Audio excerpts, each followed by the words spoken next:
అలాగనే ధనస్థానంలో శని సంచార స్థితి వక్రంలో ఉండడం వల్ల అపోహలకు వెళ్ళొద్దు, వీలైనంత వరకు మౌనంగా ఉండండి.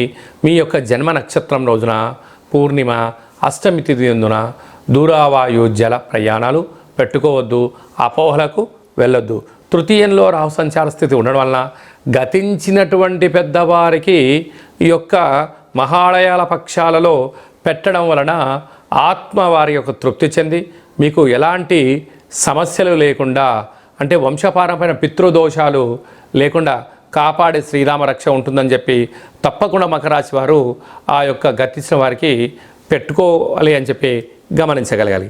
సంతాన స్థానంలో గురు సంచార స్థితి ఉండడం వలన నూతనంగా వివాహమైన వారికి సంతాన యోగం, పిల్లల యొక్క చదువులు, పిల్లల యొక్క అభివృద్ధి, విదేశాలకు వెళ్ళాలని మీ కోరిక నెరవేరబోతుంది. 6వ స్థానంలో కుజ సంచార స్థితి ఉండడం వలన స్థిరాస్తులు, చరాస్తులు మకర రాశి వారి యొక్క సొంతం. అలాగనే